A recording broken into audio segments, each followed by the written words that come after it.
Today is Friday, June 17th. We'll tell you a few of the key takeaways from Day 3 of the January 6th committee hearing. It was mostly focused on former Vice President Mike Pence.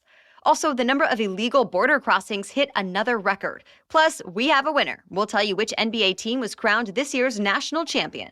One of the world's biggest sporting events could be coming to your city. We'll explain.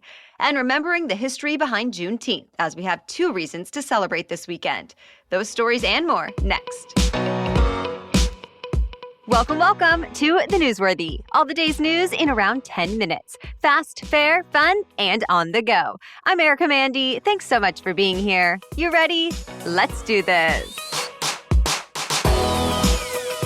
Day 3 of the public Capitol riot hearings was mostly about former Vice President Pence.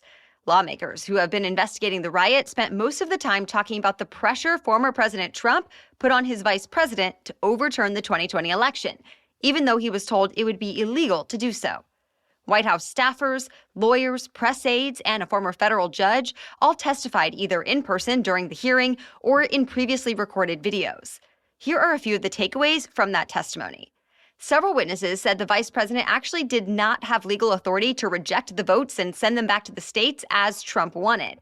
And regardless, Pence's chief of staff told the panel the vice president said many times he would not do it. Yet he says Trump kept up the pressure. Also, in recorded testimony, Trump's daughter and advisor, Ivanka Trump, says her father had a pretty heated conversation with Pence on the morning of January 6th. Hours later, Trump criticized the vice president during his speech to thousands of his supporters in front of the White House. And as those supporters started to storm the Capitol building, Trump tweeted that Pence lacked courage. The committee played videos that showed the Secret Service rushing Pence to a secure area. And they showed rioters coming within 40 feet of him, some of them chanting, "Hang Mike Pence." But former President Trump says he did not do anything to incite that riot, and he's called this entire investigation a sham. Before yesterday's hearing, he posted on his social media site, quote, "I demand equal time," likely referring to wanting the same amount of time on the TV networks to share his viewpoints. The January 6th committee's next hearing is set for next Tuesday at 1 p.m. Eastern. The number of people crossing into the U.S. from the southern border just hit its highest level ever recorded. U.S. Customs made more than 239,000 arrests along the U.S.-Mexico border last month. That's nearly 60,000 more than they arrested in May of last year. And officials think the numbers could go up even more throughout the summer because of ongoing hardship in Latin America. Although they're trying to avoid that by warning migrants of the extreme dangers they're facing.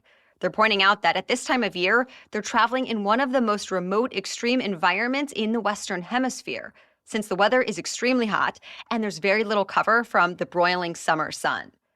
Even worse, they say traffickers are often leaving people stranded dozens of miles away from the border without a clear path to safety. So they say now is not the time to try to make that trek north. Today marks an important milestone in American history. It was exactly 50 years ago that the Watergate scandal began. On June 17, 1972, burglars were arrested in the Democratic National Committee office. And it turns out those burglars were connected to President Nixon's re-election campaign. They were caught wiretapping phones and stealing top-secret documents. Washington Post reporters Bob Woodward and Carl Bernstein published reports about how Nixon was related to the whole conspiracy and how he tried to cover it up. That cover-up was actually more serious than the break-in, considered an abuse of presidential power and obstruction of justice. And by August of 1974, Nixon had resigned from office. Vice President Gerald Ford then became president and pardoned Nixon for any crimes he committed. Now, 50 years later, the scandal is being remembered in a few ways. Publisher Simon & Schuster issued a commemorative edition of All the President's Men, the book Woodward and Bernstein wrote about their reporting. Also, the Library of Congress has a new exhibition on display that features a lot of evidence from the investigation. And the Smithsonian is marking the anniversary with a political art show. For the 4th time in 8 years, the Golden State Warriors are national champions. They beat the Boston Celtics last night in Game 6 of the finals, winning the NBA title. And this means head coach Steve Kerr now has 9 championship rings, 5 from his time as a player and 4 as a coach. And besides another ring, Warriors star Steph Curry took home his first NBA Finals MVP trophy, one of the only honors that had eluded him so far. Curry was in tears on the court after the final whistle. He said, quote, "You never take this for granted because you never know when you're going to be back here. And to get back here and get it done, it means the world." Now the Warriors are going back to California. San Francisco will host a championship parade on Monday. The biggest sporting event in the world outside of the Olympics is coming to the U.S. We're talking about the FIFA World Cup, not this year's, that's in Qatar, but the next one in 2026. It will actually be the first World Cup in history to be spread out across 3 countries, the U.S., Mexico, and Canada. But most of the sites will be here in the United States. Soccer's governing body, FIFA, just chose 11 American cities: Seattle, San Francisco, Los Angeles, Kansas City, Dallas, Houston, Atlanta, Boston, Philadelphia, Miami, and the New York City area, plus 3 more sites in Mexico and 2 in Canada. Specific sites for each round will be announced later, but you can expect them to be in NFL stadiums, since they have the most space for thousands of soccer fans, along with luxury suites designed to host dignitaries from all over the world. All right, we have much more news still coming up, but first, a quick break for our sponsor, ZocDoc. I think it's so important to advocate for yourself when it comes to your medical care. I'm definitely the type of patient that comes in with my list of questions because, let's face it, no one knows what I'm experiencing or what I need better than me. And similarly, no one knows what you are looking for in a doctor better than you. That's why ZocDoc can be such a great partner in your search for the right kind of care. They make booking a great doctor surprisingly pain-free. ZocDoc is a free app that shows you doctors who are patient-reviewed, take your insurance, and are available when you need them. Simply go to ZocDoc.com, choose a time slot and whether you want to see the doctor in person or do a video visit, and just like that, you're booked. Every month, millions of people use ZocDoc, and I'm one of them. It's my go-to whenever I need to find and book a new doctor. Go to ZocDoc.com/newsworthy and download the ZocDoc app for free. Then start your search for a top-rated doctor today. Many are available within 24 hours. That's ZocDoc, ZocDoc.com/newsworthy. ZocDoc.com/newsworthy. U.S. mortgage rates have now reached their highest level since 2008. The 30-year fixed-rate mortgage now averages 5.78%. An increase since just last week marks the largest one-week jump since 1987. These higher rates for a home loan, coupled with climbing home prices, mean some Americans can no longer afford to buy a home. But analysts say the higher rates could finally cool down the housing market and bring prices lower.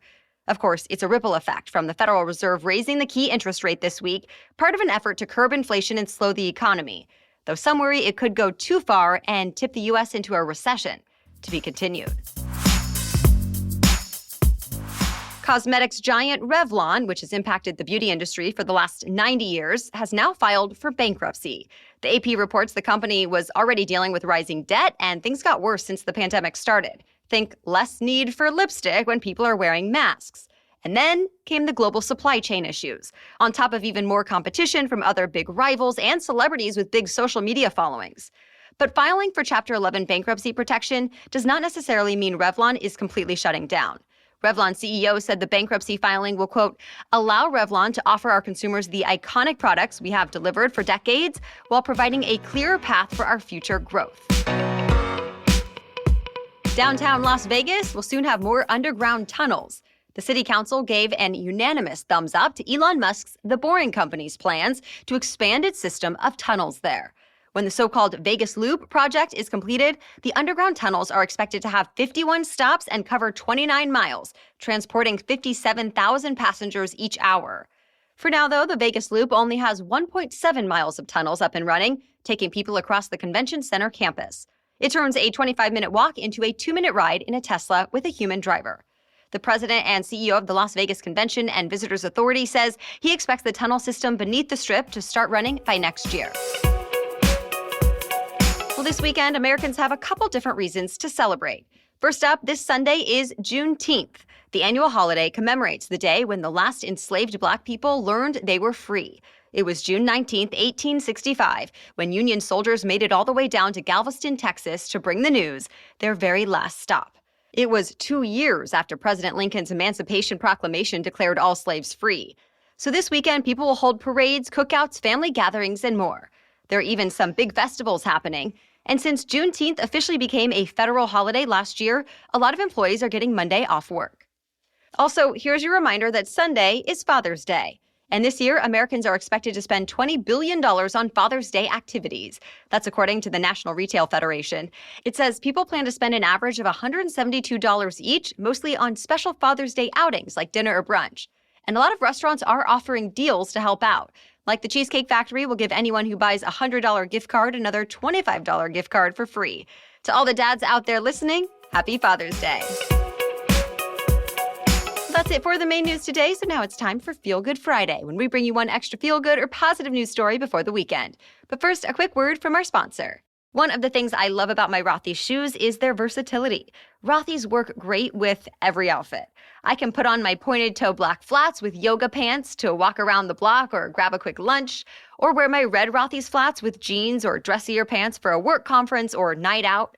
Or I love wearing my Rothy's white lace-up sneakers for traveling and commuting because they make it easy to walk around the airport and keep my feet warm on the plane, all while allowing me to stay stylish on the go. And really, I can wear any of my Rothy's shoes in any of these scenarios and beyond. They're all comfortable, they're all cute, and they all bring me compliments almost every time I wear them. Plus, you know that I love Rothy's focus on sustainability. So, your new favorite shoes are waiting. Discover the versatile styles you can wear absolutely anywhere and get $20 off your first purchase at rothys.com/newsworthy. That's ROTHYS. rothys.com/newsworthy for $20 off your first order. rothys.com/newsworthy. Now back to Feel Good Friday. All month, we are partnering with our friends over at Upworthy. So here's Todd Perry, host of the Upworthy Weekly podcast, with a look at an interesting new Harvard study that we hope makes you feel a little more optimistic. A study done by researchers from Harvard found a correlation between lifespan and optimism in women. The authors discovered that optimistic women live longer, many past the age of 90. The study reveals that a lot of the factors we traditionally think of as contributing to longevity, such as diet, exercise, and other lifestyle choices, don't seem to hold as much weight as an optimistic outlook. When compared to the least optimistic participants, the optimistic women had a 5.4% longer lifespan. According to the CDC, the average life expectancy for women is 80.5 years, so those who have a more optimistic outlook might live 10 years longer than the current average lifespan. So have a big piece of pie this weekend, Erica, because according to science, as long as you eat it with a positive attitude, it won't harm you a bit. I like that idea. Thank you, Todd. You can catch Todd and his co-host Allison Rosen on the Upworthy Weekly podcast. New episodes come out every Saturday, and it's such a fun, lighthearted show, so find it in your podcast app and add it to your playlist. All right, we will be back tomorrow with our special edition Saturday episode. We are talking to an analyst from GasBuddy who helps explain why gas prices are going up so much, how they're set in the first place, his prediction for what's next, and the best thing you can do to pay less at the pump. Then join us again on Monday for your next news roundup. For now, thank you so much for listening and have a great weekend.